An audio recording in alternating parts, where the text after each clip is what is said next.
आऊज़ुबिल्लाहिमिनश्शैतानिर्रजीम बिस्मिल्लाहिर्रहमानिर्रहीम। ए ईमान वालों, तुम पर रोज़े फ़र्ज़ किए गए हैं जिस तरह तुमसे पहले लोगों पर फ़र्ज़ किए गए थे ताकि तुम मुत्तकी बन जाओ। एक हदीस मुबारक से हमें मालूम होता है कि रोज़ा जिस्म की ज़कात है। तेज़ी से तरक्की करती हुई मेडिकल साइंस ने यह साबित कर दिया कि weight loss, diabetes, cholesterol, high BP और कैंसर से बचने के लिए सबसे इफ़ेक्टिव तरीका फ़ास्टिंग ही है। लेकिन फ़ास्टिंग का सही तरीके से बेनिफिट हासिल करने के लिए ये ज़रूरी है कि फ़ास्टिंग के साथ हमारी डाइट जो ईटिंग आवर्स के अंदर हम ले रहे होते हैं वो भी बहुत कंट्रोल्ड हो। अस्सलाम वालेकुम, मैं हूँ आयशा, कंसल्टेंट न्यूट्रिशनिस्ट और वेट लॉस कोच। इस वीडियो में मैं आपको बताऊंगी कि रमज़ान में हमें अपना डाइट प्लान किस तरह से रखना चाहिए ताकि हम ना सिर्फ अपनी न्यूट्रिशनल नीड्स को पूरा कर सकें, अपनी ग़िज़ाई ज़रूरियात को पूरा कर सकें, बल्कि अपने वेट को भी कंट्रोल में रख सकें और अपना फोकस ज़्यादातर इबादतों की तरफ रख सकें। इसके अलावा इस वीडियो में मैं आपके साथ शेयर करूंगी बहुत सारी सीक्रेट टिप्स जिसको फॉलो करते हुए आप रमज़ानों में सब चीज़ें खाते हुए भी अपना वेट लॉस कर सकेंगे। तो इस वीडियो को एंड तक ज़रूर देखिएगा। अगर आपको ये वीडियो पसंद आ रही है तो इसको लाइक ज़रूर कर दें और चैनल को सब्सक्राइब कर दें ताकि रमज़ान से मुतालिक मैं और भी वीडियोज़ जब अपलोड करूँ तो आपके पास इसका नोटिफिकेशन ज़रूर आए। तो इस वीडियो में जो मैं डाइट प्लान बताऊंगी वो वेट लॉस का डाइट प्लान होगा, लेकिन इसको डायबिटीज़ जिनको है वो भी यूज़ कर सकते हैं। इसके अलावा जिनको हार्मोनल इम्बैलेंस का इशू है वो लोग भी इसको डाइट प्लान को यूज़ कर सकते हैं। इसके अलावा अगर आपको कोई और प्रॉब्लम है लाइक कोलेस्ट्रॉल या फैटी लिवर वगैरह तो भी आप इस डाइट प्लान को यूज़ कर सकते हैं। लेकिन अगर आप प्रेग्नेंट हैं या ब्रेस्ट फीडिंग कर रही हैं तो इस डाइट प्लान को आप यूज़ नहीं करिएगा। आपके लिए मैं एक दूसरा डाइट प्लान आपकी न्यूट्रिशनल नीड्स के हिसाब से अपलोड कर दूँगी। तो प्लान का स्टार्ट करते हैं। स्टार्ट में मैं आपको बताऊंगी एक ऐसी ड्रिंक जो कि आपको लेनी है उस वक्त जब आप सहरी बनाने के लिए उठती हैं, यानी कि सहरी से पहले की ड्रिंक। जैसे कि हम मॉर्निंग ड्रिंक लेते हैं इसी तरह से हम सहरी से पहले एक ड्रिंक लेंगे। इस ड्रिंक के लिए आपने ये करना है कि रात से भिगो के रखने हैं 1 टेबल स्पून चिया सीड्स या 1 टेबल स्पून बेसल सीड्स जिसको हम तुखमलंगा कहते हैं। इसको आप पानी के गिलास में सोख करके ढक के रख दीजिएगा और सुबह जब आप सहरी बनाने के लिए उठती हैं तो उस वक्त आप इसमें आधा लीमू का रस निचोड़ के पी लीजिएगा। क्योंकि चिया सीड्स और बेसल सीड्स जब आप रात भर भिगो के रखेंगे तो ये काफ़ी ज़्यादा वाटर अपने अंदर एब्जॉर्ब कर लेंगे और जब आप ये पानी पियेंगे तो आपको दिन भर डिहाइड्रेशन का एहसास नहीं होगा। इसके अलावा ये कॉन्स्टिपेशन के लिए भी बहुत अच्छी हैं और स्टमक इश्यूज़ के लिए भी बहुत अच्छी हैं। लेकिन अगर आपको लेमन जूस सूट नहीं करता तो आप लेमन जूस को स्किप कर सकते हैं और इस पानी को आप इस तरह सादा ही पी सकते हैं। तो सहरी को इंटरेस्टिंग बनाने के लिए आप इसमें डिफरेंट डिफरेंट ऑप्शंस ले सकते हैं। जैसे कि मंडे को आप ले सकते हैं वेजिटेबल ऑमलेट, जिसके अंदर आप 2 अंडे ले सकते हैं और 2 अंडों के अंदर आपने डालनी है खूब सारी वेजिटेबल्स जो भी आपको पसंद है। और इस वेजिटेबल ऑमलेट को आपने फ्राई करना है 1 टीस्पून ऑयल में। इसके साथ आप ले सकती हैं एक छोटी सी रोटी या एक छोटा सा पराठा, और पराठा आपने इस तरह से बनाना है कि इसके अंदर 1 टीस्पून से ज़्यादा ऑयल ना हो। अगर आप देसी घी इस्तेमाल करना चाह रही हैं तो देसी घी भी इस्तेमाल कर सकती हैं, लेकिन देसी घी की क्वांटिटी भी 1 टीस्पून से ज़्यादा आपने नहीं रखनी है। अगर आपसे रोटी या पराठा नहीं खाया जाता तो आप 1 से 2 ब्रेड स्लाइसेस जो कि ब्राउन ब्रेड या मल्टीग्रेन ब्रेड के होंगे वो आप इसके साथ ले सकती हैं। अगर आप चाहें तो ब्रेड पर 1 टीस्पून प्योर बटर भी लगा सकती हैं। मैं इस तरह की मेन्यू नहीं बताती कि जिसके अंदर फ़ैट बिल्कुल भी ना हो, क्योंकि थोड़ा बहुत फ़ैट हमारे बॉडी के फंक्शंस के लिए ज़रूरी है। इसके अलावा फ़ैट इसलिए भी ज़रूरी है कि ये हमें काफ़ी देर तक फुल रखता है, यानी कि जब हम रोज़ा रख लेते हैं तो ये हमें भूखा नहीं होने देता। पूरा दिन हमें जो है इससे फुलनेस की फीलिंग रहती है। इसलिए हमें फ़ैट को बिल्कुल कट डाउन नहीं करना है, लेकिन हमें कम अमाउंट में फ़ैट का इस्तेमाल करना है। इसी तरह से ट्यूसडे को आप घर में जो भी सालन पक्का हुआ हो, रात का बचा हुआ हो, या आप कोई ख़ास तौर से सहरी के लिए बनाते हो तो वो ले सकते हैं। इसमें आप चिकन ले सकते हैं, मटन या बीफ का सालन ले सकते हैं, कीमा ले सकते हैं, कोई सी भी दाल ले सकते हैं या छोलों का सालन ले सकते हैं। अगर आपको सहरी में सब्ज़ी खाना पसंद है जैसे कि आलू की कतलियाँ, आलू का भुर्ता या इस तरह की कोई और सब्ज़ी, तो वो भी आप इस्तेमाल कर सकती हैं। इसके साथ भी आपने एक छोटी रोटी या एक छोटे पराठे का ही इस्तेमाल करना है। इसी तरह से वेडनेसडे को आप कोई से भी होममेड कबाब्स का इस्तेमाल कर सकती हैं। थर्सडे को आप दोबारा से एग्स का इस्तेमाल कर सकते हैं, किसी भी फॉर्म में वेजिटेबल ऑमलेट बना सकते हैं। एग्स को कम तेल में फ्राई कर सकते हैं या एग्स को बॉईल करके ले सकते हैं, या एग से स्क्रैम्बल्ड एग बना सकते हैं, उसके अंदर भी आप काफ़ी सारी वेजिटेबल्स ऐड कर सकती हैं।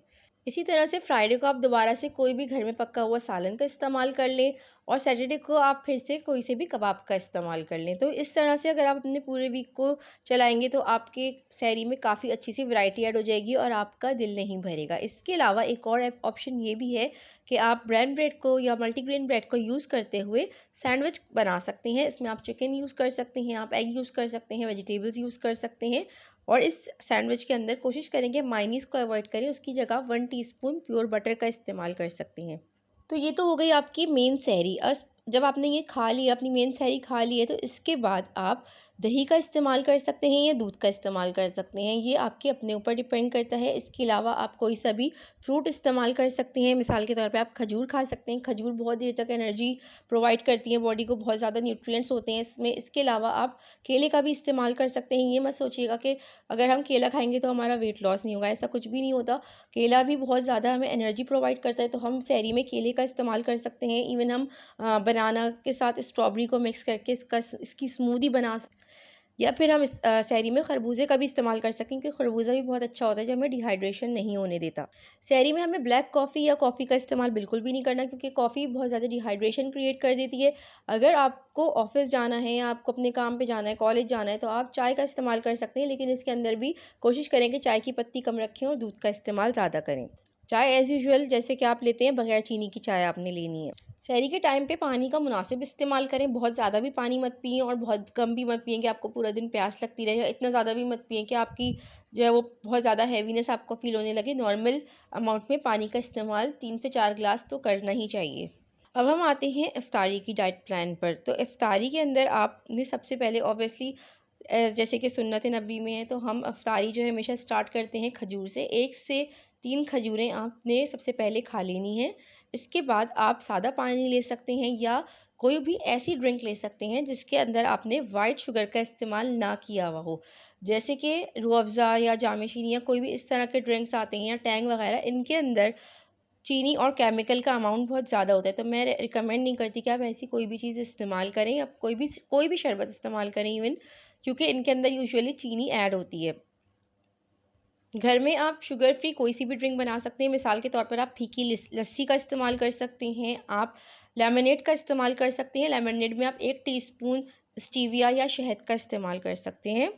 इसके अलावा एक और बहुत अच्छा ऑप्शन है कि आप किसी भी सीज़नल फ्रूट की स्मूदी बना के पी लें। जैसे कि अगर वाटरमेलन अगर सीज़न में आ गया है, तो आप वाटरमेलन की स्मूदी ले सकते हैं, आप स्ट्रॉबेरी की स्मूदी ले सकते हैं। सिंपली आपने करना ये है कि स्ट्रॉबेरी को ब्लेंड करना है, इसके अंदर काला नमक डालना है, थोड़ा-सा शहद डालना है और बहुत सारा बर्फ़ डाल के इसको ब्लेंड कर लेना है। बहुत ही मज़ेदार सी आपकी स्ट्रॉबेरी स्मूदी प्रिपेयर हो जाएगी। इसके बाद आपने अपना सबसे पहले लेना है प्रोटीन। प्रोटीन के अंदर आप डिफरेंट ऑप्शंस ले सकते हैं। जैसे कि अगर आप मंडे को ले रहे हैं व्हाइट चिकपीस, ट्यूसडे को आप ले सकते हैं रेड किडनी बीन्स, वेडनेसडे को आप ले सकते हैं ग्रिल्ड चिकन या कोई भी दाल का सूप, थर्सडे को आप ले सकते हैं ब्लैक चिक, फ्राइडे को आप ले सकते हैं लेट्स रैप्स या कोई से भी कबाब, सैटरडे को आप दोबारा से ले सकते हैं चिकपीस या किडनी बीन्स का सैलड। और इस तरह से आप अपनी जो ऑप्शंस हैं इनको बार बार रोटेट करके यूज़ कर सकते हैं।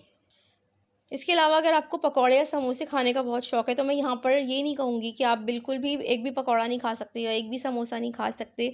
देखिए, जो भी चीज़ अगर हम किसी भी चीज़ को मॉडरेट अमाउंट में इस्तेमाल करते हैं, तो उससे हमें इतना ज़्यादा नुकसान नहीं होता। तो अगर आपके पास एयर फ्रायर नहीं है या आपके घर में डीप फ्राइड पकौड़े समोसे बनते हैं, तो भी आप 1 या 2 पीस ले लेंगे, तो उससे कोई इतना ज़्यादा नुकसान नहीं होगा। आप 2 पकौड़ों का इस्तेमाल कर सकते हैं या एक छोटे समोसे का या छोटे स्प्रिंग रोल का इस्तेमाल कर सकते हैं। लेकिन अगर आपने पकौड़े और समोसे वगैरह डीप फ्राई किए हैं, तो कोशिश करें कि पहले किचन टॉवल पे रख के इसका अच्छी तरह से सारा ऑयल जज़्ब कर लें।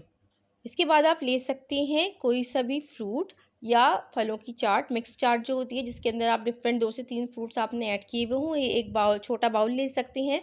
अगर फ्रूट चाट नहीं लेना चाह रहे हैं, तो आप इसकी जगह दही बड़े ले सकते हैं। कोशिश करें कि इफ्तारी में इतना ज़्यादा नहीं खाएँ कि आपका पेट हैवी हो जाए या आपको इंडाइजेशन होने लगे, ब्लोटिंग होने लगे, आपको बहुत ज़्यादा सुस्ती होने लगे, जिसकी वजह से आपकी इबादतों में खलल पड़े। तो अपने पोर्शंस को कंट्रोल रखें। अगर आप पोर्शन कंट्रोल से लेंगे, तो आपको जो है वो वेट भी गेन नहीं होगा, आपको एनर्जी भी ज़्यादा अच्छी तरीके से मिलेगी और आप एनर्जेटिक रहेंगे, एक्टिव रहेंगे। इफ्तारी के 1.5 से 2 घंटे के बाद आप अपना वर्कआउट कर सकते हैं। कोई सा भी कार्डियो वर्कआउट कर सकते हैं, इंटेंस ट्रेनिंग कर सकते हैं।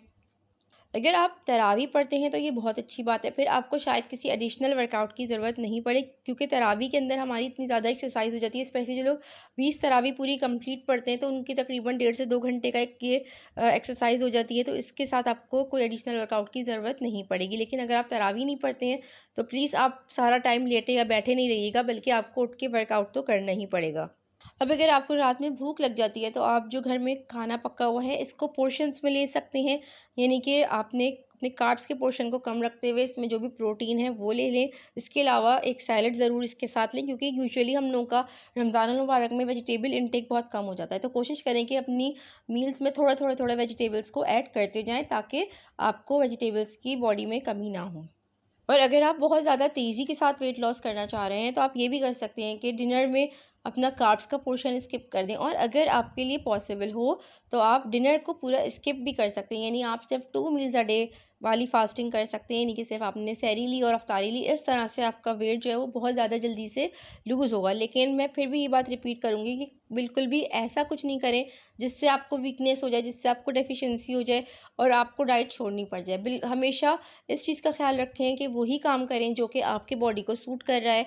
आपकी क्या ग़िज़ाई ज़रूरियात हैं, ये आपका बॉडी आपको खुद इंडिकेट करता है। ज़रूरत इस बात की है कि हम माइंडफुल रहें, खाते वक़्त हम सोच समझ के खाएँ, तो हमें खुद ही अंदाज़ा होने लगता है कि हमें कितनी ज़रूरत है और हम अपनी खाने की ज़रूरियात को उसके मुताबिक एडजस्ट कर सकते हैं। अगर आप मेरा बनाया हुआ डाइट प्लान, जिससे कि आप 5 किलो तक वज़न लूज़ कर सकते हैं, रमज़ान मुबारक के महीने में वो लेना चाहते हैं, जिसके अंदर 30 डेज़ का डाइट प्लान इंक्लूडेड है, 30 डेज़ का वर्कआउट रूटीन इंक्लूडेड है। इसके अलावा कौन-सी चीज़ें खानी चाहिए और कौन-सी चीज़ें नहीं खानी चाहिए इस महीने में, इसकी एक पूरी लिस्ट इंक्लूडेड है। तो उसके लिए मैंने एक छोटी-सी ई बुक बनाई है, जिसके चार्जेस बहुत ही नॉमिनल से हैं। अगर आप वो ई बुक ऑर्डर करना चाहते हैं, तो मैं डिस्क्रिप्शन बॉक्स में अपने फ़ेसबुक और इंस्टाग्राम का लिंक ऐड कर दूँगी। आप उस पे जाकर मुझसे इस बुक के बारे में पूछ सकते हैं।